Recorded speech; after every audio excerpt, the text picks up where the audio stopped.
Hello viewers, आज मैं आपको बनाना सिखाऊंगी बड़ी मज़ेदार सी मटन की डिश जिसका नाम है ईरानी गोश्त। इसके लिए मैंने सबसे पहले गोश्त को सिर्फ नमक के साथ थोड़े से पानी में बॉईल कर लिया है और फिर मैं इसकी बोटियों को अलग करके रख दूंगी। यहाँ पर मैंने 10 से 12 बादाम लिए हैं और इसमें मैं शामिल करने जा रही हूँ पिसा हुआ नारियल, डेसिकेटेड कोकोनट, और इसको मैं इकट्ठा पीस लूँगी और साइड में रख लूँगी। यहाँ पर अब मैंने एक बाउल में दही लिया है और दही में मैं शामिल करने जा रही हूँ मसाले, और मसालों में सबसे पहले मैं डालूंगी पिसा हुआ नारियल और बादाम का पाउडर। इसमें चला गया नमक, काली मिर्च फ्रेश पिसी हुई और सफ़ेद मिर्च।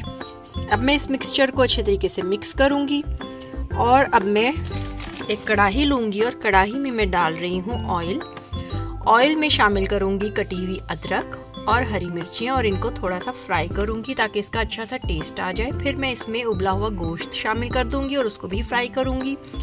जब अदरक और हरी मिर्चियों का एरोमा उसमें अच्छी तरह से आ जाएगा तो मैं दही का मिक्सचर इसमें शामिल कर दूँगी और इसको इतना पकाऊँगी कि एक अच्छा सा मसाला तैयार हो जाए।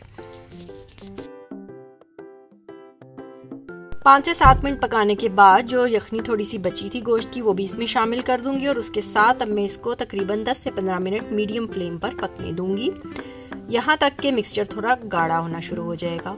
यहाँ पर मैं इसमें शामिल करने जा रही हूँ क्रीम, और क्रीम तकरीबन 3 से 4 टेबल स्पून ली है। उसको डालकर मैंने इसमें शामिल कर दिया इलायची पाउडर और इसको 7 से 8 मिनट मजीद पकाऊंगी। अब इसमें गरम मसाला ऐड कर दिया, उसको भी इसमें अच्छे तरीके से मिक्स कर लूंगी।